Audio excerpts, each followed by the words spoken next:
ધર્માદિક ચારને ઉપજાના હેતુનું.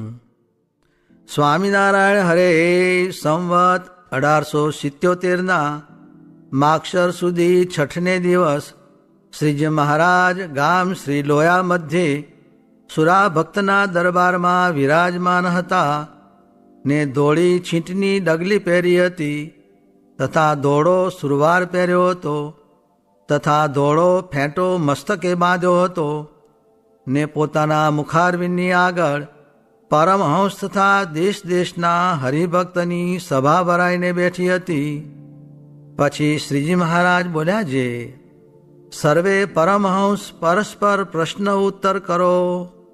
ત્યારે આત્માનંદ સ્વામીએ અખંડાનંદ સ્વામીને પ્રશ્ન પૂછ્યો, જે વૈરાગ્ય, જ્ઞાન, ભક્તિ અને ધર્મ એ ચારને ઉપજાનો હેતુ શો છે? પછી તેનો ઉત્તર શ્રીજી મહારાજે કર્યો, જે વૈરાગ્ય તો એમ ઉપજે જે જો કાળનું સ્વરૂપ જાણ્યામાં આવે.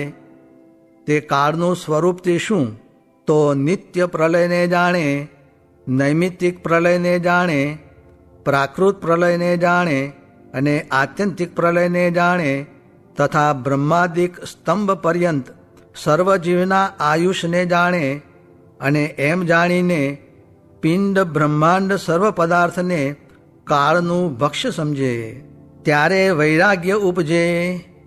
જ્ઞાન તો એમ થાય છે જો બૃહદારણ્ય, છાંદોગ્ય, કઠવલ્લી આદિક જે ઉપનિષદ તથા ભગવદ્ ગીતા તથા વાસુદેવ મહાત્મ્ય તથા વ્યાસસૂત્ર ઇત્યાદિક ગ્રંથનું સદ્ગુરુ થકી શ્રવણ કરે તો જ્ઞાન ઉપજે.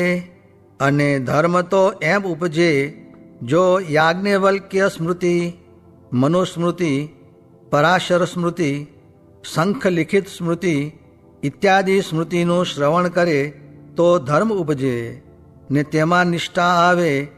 અને ભક્તિ એમ ઉપજે જે ભગવાનની જે વિભૂતિઓ છે તેને જાણે.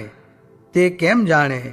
તો ખંડ ખંડ પ્રત્યે ભગવાનની મૂર્તિઓ જે રહી છે તેનું શ્રવણ કરે તથા ભગવાનના ગોલોક, વૈકુંઠ, બ્રહ્મપુર, શ્વેતદ્વીપાદિક ધામ છે તેને સાંભળે તથા જગતની ઉત્પત્તિ, સ્થિતિ, પ્રલયરૂપ જે ભગવાનની લીલા તેને મહાત્મ્ય સહિત સાંભળે તથા રામ, કૃષ્ણાદિક જે ભગવાનના અવતાર તેની જે કથાઓ તેને હેતે સહિત સાંભળે તો ભગવાનને વિશે ભક્તિ ઉપજે.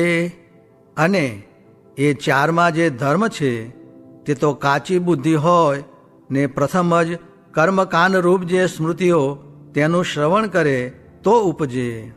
અને જ્યારે ધર્મને વિશે દ્રઢતા થાય ત્યાર પછી ઉપાસનાના ગ્રંથનું શ્રવણ કરે ત્યારે એને જ્ઞાન, ભક્તિ, વૈરાગ્ય એ ત્રણેય ઉપજે. એવી રીતે એ ચારને ઉપજાના હેતુ છે. ઇતિ વચનામૃતમ. એ રીતે લોયા પ્રકરણનું 9મું વચનામૃત જે તે થયું. સર્વ કરતાં ભજન કરવું તે અધિક છે ને તે કરતાં સ્મૃતિ રાખવી તે અધિક છે ને તે કરતાં ધ્યાન કરવું તે અધિક છે અને તે કરતાં પોતાના આત્માને વિશે ભગવાનને ધારવા તે અધિક છે. સ્વામિનારાયણ હરે સ્વામીએ વાત કરી છે નિરંતર સર્વક્રિયામાં પાછું વાળીને જોવું છે. મારે ભગવાન ભજવા છે ને હું શું કરું છું એમ જોયા કરવું. સ્વામિનારાયણ હરે સ્વામીએ વાત કરી છે સંત કહે તેમ કરવું તે શ્રેષ્ઠ છે ને મન ધાર્યું કરવું તે કનિષ્ઠ છે. ને મનગમતું કરતો હોય ને તે ત્યાગ રાખતો હોય ને આખા મંદિરનું કામ એકલો કરતો હોય ને ગમે એટલા માણસને સત્સંગ કરાવતો હોય તો પણ તે ન્યૂન છે ને તેને કોઈ દિવસ વિઘ્ન છે. અને જે 3 ટાણા ખાતો હોય ને આળસુ હોય ને ઊંઘતો હોય એવી રીતના દોષેયુક્ત હોય પણ જો તે પોતાનું મનગમતું મૂકીને સંત કહે તેમ કરે તો તે અધિક છે. ને સંત કહે એમ કરવું એ નિર્ગુણ છે ને મનગમતું કરવું એ સગુણ છે. ને આ ત્યાગી બેઠા છે તેમાં પણ અડધા તો મનગમતું કરતા હશે ને ગ્રહસ્થ પણ કેટલાક મનનું ધાર્યું કરે છે પણ જેનું 10 જણ પ્રમાણ કરે તે ખરો કહેવાય, પણ એકનું કયું પ્રમાણ નહીં. સ્વામિનારાયણ હરે. સ્વામીએ વાત કરી જે એક હરિજને પ્રશ્ન પૂછ્યો જે મચ્છરથી તે ગરુડ સુધી ભેદ કયા છે, તે મચ્છરિયું તે ગરુડની ગતિ કેમ કરે, એમ અણવિશ્વાસ રહે છે. ત્યારે સ્વામી બોલ્યા જે ગરુડ પૃથ્વી ઉપર આવ્યો હોય અને તેની પાંખમાં મચ્છરિયું બેસી જાય તો કેટલો પ્રયાસ પડે? ત્યારે કહ્યું જે કાંઈ પ્રયાસ પડે નહીં. ત્યારે સ્વામી બોલ્યા જે ગોપાળાનંદ સ્વામી ને મુક્તાનંદ સ્વામી તે તો ગરુડ જેવા છે, તેની પાંખમાં આપણે બેસી ગયા છીએ, માટે કાંઈ ચિંતા ન રાખવી. ત્યારે વળી પૂછું જે પાંખ તે શી સમજવી?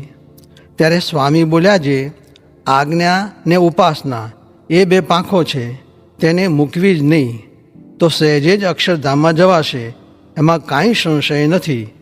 એમ કહીને વળી બોલ્યા જે 3 પ્રકારના પંખી છે, તેમાં કેટલાક પંખી તો વૃત્તિ દ્વારે ઈંડા સેવે એવા છે, ને કેટલાક પંખી દ્રષ્ટિ દ્વારે સેવે એવા છે, અને કેટલાક પંખી તો પાંખમાં રાખીને સેવે એવા છે. તેમાં વૃત્તિ દ્વારે ઈંડું સેવાતું હોય તે ઈંડું દ્રષ્ટિમાં આવે તો ગંદુ રહે? ત્યારે કહ્યું જે ન રહે. ત્યારે સ્વામી બોલ્યા જે એ ઈંડું પાંખમાં આવીને પડે તો શું ગંદુ રહે? ન જ રહે. એ તો દૃષ્ટાંત છે. એનું સિદ્ધાંત તો એ છે જે વૃત્તિ દ્વારે સેવે એવા તો ગોપાળાનંદ સ્વામી ને કૃપાનંદ સ્વામી જેવા છે, તેની પાંખમાં પડ્યા છીએ, માટે કાંઈ કસર રહેશે નહીં એમ જાણું. સ્વામિનારાયણ હરે. સ્વામીએ વાત કરી જે એક ઉપાસના, બીજી આજ્ઞા, ત્રીજો સમાગમ ને ચોથું સત્શાસ્ત્રનું વ્યસન, એ 4 દ્રઢ કરીને રાખવા. સ્વામિનારાયણ હરે. સ્વામીએ વાત કરી જે ભગવાનના ભક્તના ગુણ કહેવા, તેમાંથી જીવ ભ્રમરૂપ થઈ જાય ને એમાં દાખલો કાંઈ પણ ન મળે એમ કરવાનું કહ્યું. પણ ફલાણો આવો ને ફલાણો આવો એમ ભગવાનના ભક્તના દોષ ન કહેવા, ને તેનું આપણે શું કામ છે, ને કોઈને નહીં સમજાતું હોય તો વળી આગળ સમજાશે, તેની શી ઉતાવળ છે ને ક્યાં ભાગી જાય એમ છે. પણ કોઈના દોષ ન કહેવા, તેમાં લવા ને બાદશાહની દાઢીનું દૃષ્ટાંત દીધું, તે મુખ્ય માથે લેવું. સ્વામિનારાયણ હરે. સ્વામીએ વાત કરી જે એકને અંતરનો કજિયો થાય છે ને એકને નથી થતો, તેનું કેમ સમજવું? ત્યારે સ્વામી કહે ઘરમાં સાપ હોય તે ઉંદર ખાવા મળતા હોય ત્યાં સુધી ખીજે નહીં, ને ઉંદરને કાઢી મૂકીએ તો ઘરના બીજા સર્વેને કરડી ખાય, તેમ મન તથા ઇન્દ્રિયોના કહ્યા પ્રમાણે ચાલે તો કજિયો ન થાય, ને તેને મરડીને ચાલે તો કજિયો થાય છે. સ્વામિનારાયણ હરે. સ્વામીએ વાત કરી જે ભજન ભક્તિને કથા વાર્તાની સહાયને અર્થે ગૌણપણે મંદિરની ક્રિયા કરવાનો મહારાજનો હાર્દ છે, ને ક્રિયા પ્રધાન થઈ ગઈ છે. તે મહારાજના મળેલ નહીં હોય ત્યારે રાજા દ્વારે, આચાર્ય દ્વારે ને મૂર્તિઓ દ્વારે રક્ષા કરશે. હરે.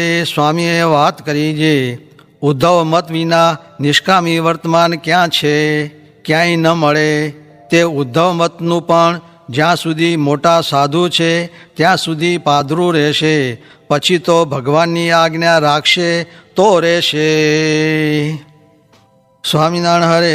સ્વામીએ વાત કરી જે જેને માથે મોટા શત્રુ હોય તેને ઊંઘવું નહીં, ને જેણે આતતાયી કર્મ કર્યું હોય તેને પણ ઊંઘ આવે નહીં, ને કામ ક્રોધ અને લોભાદિક શત્રુ માથે છે ત્યાં સુધી ઊંઘવું નહીં, ને જે વચન કહ્યા છે તેને વિસારી દેવા નહીં, તે જો એકાંતે બેસીને વિચારે તો સાંભળ્યા કરે.